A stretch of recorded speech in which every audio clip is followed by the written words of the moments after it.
నల్గొండ జిల్లాలో రాజకీయ ముఖచిత్రం ఏంటి అనే విషయం కూడా ఇక్కడ చర్చిస్తున్నారు. గత 16 సార్లు అసెంబ్లీ ఎన్నికలు జరిగితే 194 అసెంబ్లీ సీట్లకు ఎన్నికలు జరిగితే కేవలం ఒక వర్గమే 98 సీట్లు గెలుచుకున్నటువంటి జిల్లా ఇది. మరి ఈ జిల్లాలో బీసీలు 56% ఉన్నారు. 56% ఉన్న బీసీలు మొత్తం గెలుచుకున్నది 19 స్థానాలు మాత్రమే. మరి వారి శాతం వచ్చేస్తే 9.65%. నల్లగొండ జిల్లాలో 134 బీసీ కులాలు ఉంటే కేవలం 4 కులాలే అసెంబ్లీ గడప దొక్కున్నాయి. 130 కులాలు ఇప్పటి వరకు అసెంబ్లీ గడప దొక్కలే. పెద్ద పెద్ద కులాలైనటువంటి ముదిరాజులు కానీ మునూరు కాపులు కూడా ఎమ్మెల్యే కానటువంటి కులాలు ఇక్కడ నల్గొండ జిల్లాలో ఉన్నాయి. యాదవులకు వచ్చేస్తే యాదవుల జనాభా ఈ జిల్లాలో 12% యాదవుల జనాభా. 12% జనాభా ఉన్న యాదవులు కేవలం 8 సార్లే అసెంబ్లీ గడప దొక్కిండు. అదేవిధంగా మీరు చూస్తే నెక్స్ట్ గౌడ్స్ 10% జనాభా. 10% జనాభా ఉన్న గౌడ్స్ కేవలం 7 అసెంబ్లీ గడప దొక్కిండు.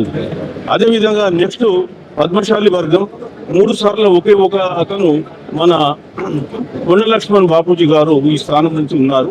ఇప్పుడు ఉన్నటువంటి కుర్మ అయినటువంటి మన ఆలేరు ఎమ్మెల్యే అతను మాత్రమే ఒకసారి ఇప్పుడు కుర్మ వర్గం నుంచి రిప్రజెంట్ చేస్తున్నారు. అంటే కేవలం 4 కులాలు 134 కులాల బీసీలలో 4 కులాలు మాత్రమే అసెంబ్లీ గడప దొరుకుతుంది. మరి ఇదే పరిస్థితి కంటిన్యూ చేద్దామా ఇంకా? అదేవిధంగా మీరు పార్లమెంటు స్థానాలు కూడా చూసుకుంటే పార్లమెంటుకు 18 సార్లు ఎన్నికలు జరిగినాయి. మీ మిర్యాల కూడా స్థానము 12 సార్లు ఎన్నికలు జరిగింది. మొట్టమొదటిసారిగా అది ఎస్టీ రిజర్వ్ అయితే ఎస్సీ పోయింది. తర్వాత 11 సార్లు ఒకే ఒక కులం రెడ్డి కులం అక్కడ ఎంపీగా ఎన్నిక కాబట్టింది. ఈ ప్రాంతం వారిని కారణాలను కూడా తీసుకొచ్చి ఇక్కడ ఎంపీగా గెలిపించింది. అట్లాగే మీరు చూస్తే నల్లగొండ అసెంబ్లీ పార్లమెంట్కి కూడా 18 సార్లు ఎన్నికలు జరిగితే ఒకే ఒకసారి బీసీ ఎన్నిక జరిగింది. మిగతా అన్ని సార్లు కూడా ఆధిపత్య కులాల చేతిలో జరిగింది.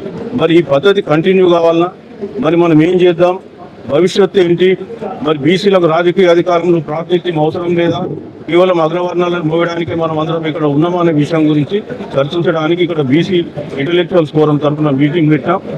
బీసీల హక్కుల సాధనకై సామాజిక న్యాయ పోరాట సభ నిర్వహిస్తున్న తెలంగాణ ఇంటెలెక్చువల్స్ ఫోరం అధ్యక్షులు మా గురువు గారు డాక్టర్ చిరంజీవులు రిటైర్డ్ ఐఏఎస్ గారికి, అదేవిధంగా మా అన్న పూల రవీంద్రన్న గారికి అందరికీ కూడా చెప్తూ, ఈ ప్రపంచంలోనే అతిపెద్ద ప్రజాస్వామ్య దేశమైన భారతదేశంలో 150 కోట్ల జనాభా ఉంటే 75 కోట్ల జనాభా లెక్కలు లేవని చెప్తున్నారు. అందులో లెక్క కుక్కల లెక్క ఉంది, కానీ ప్రపంచంలోనే అతిపెద్ద ప్రజాస్వామ్య దేశంలో 75 కోట్ల జనాభా లెక్కల్లో అని చెప్తున్నారంటే మన అస్తిత్వము, మన ఆత్మగౌరవము, మన అధికారం అనే దానికి ఇది ఒకటే ఉదాహరణ. ఈ రోజు నల్లగొండ జిల్లా అంటే ఇప్పుడు మన డాక్టర్ చిరంజీవులు గారు చెప్పినట్టు ఐఏఎస్ ఆఫీసర్, ఇది పూర్తిగా ఒక సామాజిక వర్గం చేతిలో బందీ అయిపోయింది. స్వాతంత్రం వచ్చి 80 సంవత్సరాల తర్వాత కూడా వార్డు మెంబర్ నుంచి ఎంపీ దాకా, ఎమ్మెల్యే నుంచి ఎంపీ దాకా, మంత్రుల దాకా పూర్తిగా ఒక సామాజిక వర్గం రెడ్ల ఆధిపత్య జిల్లాగా మారింది. గతం కథ, ఇది బీసీల యుగం. కాబట్టి మోహరించిన సైన్యాలనైనా ఆపవచ్చు, కానీ ముహూర్తం ఆసనమైన ఆలోచనలు ఎవరు ఆపలేరు.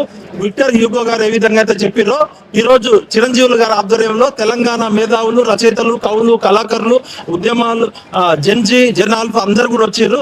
దయచేసి ఒకటే చెప్తున్నాం, మన ఓట్లు మనం వేసుకుంటే మనం లీడర్లం అవుతాం, మన ఓట్లు వేరేటోళ్ళకి వేస్తే బానిసలం అవుతాం. కాబట్టి దయచేసి నల్గొండ జిల్లా అంటే చైతన్యం అంటారు, పోరాటాల గడ్డ అంటారు, కానీ 60% ఉన్న బీసీలకి కనీసం ఒక్క ఎమ్మెల్యేనే ఉన్నాడంటే యాదవులే దాదాపు 12% ఉన్నారు. మీ ఓట్లు మీరు, మన ఓట్లు మనం వేసుకుంటే మనం రెడ్లకు వ్యతిరేకం కాదు, వెలమలకు వ్యతిరేకం కాదు, కమ్మలకు వ్యతిరేకం కాదు. వెల్కమ్ రెడ్డి రాజ్యం నడుస్తుంది ఈ తెలుగు రాష్ట్రాల్లో. 3 కులాలు 3 కుటుంబాలు 10% కూడా లేని ఆధిపత్య కులాలు 90% మాట తీసుకుంటుంటే, ముఖ్యంగా 60% ఉన్న బీసీలకు అన్యాయం జరుగుతుందంటే చిరంజీవులు గారి ఆధ్వర్యంలో, బీసీ ఇంటెలెక్చువల్స్ ఫోరం ఆధ్వర్యంలో ఇది భావవ్యాప్తి జరుగుతుంది. అంబేద్కర్ గారు చెప్పినట్టు బోధించు, సమీకరించు, పోరాడు అనే సిద్ధాంతం ద్వారా మేమంతా కూడా తెలంగాణ ఇంటెలెక్చువల్స్ ఫోరం ఆధ్వర్యంలో భావవ్యాప్తి చేయడానికి కూనుకున్నాం. కాబట్టి దయచేసి ఓ బీసీ మిత్రులారా, నల్లగొండలో ఇది ఒక కులం ఆధిపత్యంలో ఉంది కాబట్టి మీ చైతన్యం తీసి ఎక్కడన్నా పెట్టండి. మీరు సోయున్నోళ్ళు చైతన్యం ఉన్న బీసీలు అయితే మీరు ఒకే కులం ఆధిపత్యంలో బానిసల్లాగా బతకరు. కాబట్టి గద్దర్ గారు రాసిన పాట లెండిరా బానిసలారా లెండిరా అన్నట్టు, ఓ బీసీ బానిసలారా మీరు బాహుబలులు లాంటి విచల దేవుళ్ళు కావద్దు. నేను ఇట్లా అంటున్నాను, బీసీ మేధావులు నల్గొండ జిల్లా ప్రజలు ఏమనుకోవద్దు. మీ చైతన్యము వేరే టోళ్ళకు ఊడిగం చేయడానికి పడ్డది.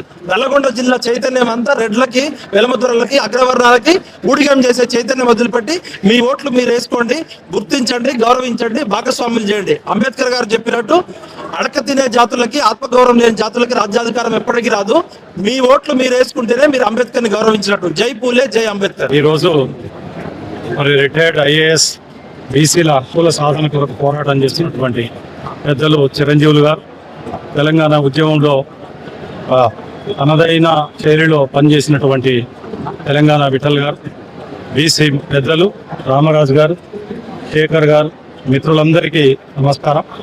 మరి బీసీల హక్కుల సాధన కొరకు ఏర్పాటు చేసినటువంటి వేదిక ఇది. ఈ వేదిక నుండి మరి ఇది ఏ కులానికి, ఏ మతానికి వ్యతిరేకం కాదు. అన్ని కులాలను, మతాలను గౌరవిస్తూనే బీసీలు ఐక్యంగా ఉంటూ తమ హక్కులను తమ కాపాడుకోవాల్సినటువంటి బాధ్యతను గుర్తించాలని చెప్పి ఈ కార్యక్రమం నిర్వహించడం జరిగింది. ఇది మరి ఆనాడు అంబేద్కర్ గారు చెప్పిన, పూలే గారు చెప్పిన ఖచ్చితంగా మరి సెంట్రల్ గవర్నమెంటు, ప్రధానమంత్రి గారు కావచ్చు, ఏ ప్రభుత్వమైనా కావచ్చు, ఇది చట్టసభల్లో రిజర్వేషన్ తీసుకొచ్చినప్పుడే నిజమైనటువంటి హక్కులు బీసీలకు వస్తాయి. ఆ వైపుగా ప్రభుత్వాలు ఆలోచన చేయాల్సినటువంటి అవసరం ఉంది అని చెప్పి తెలియజేస్తున్నాం.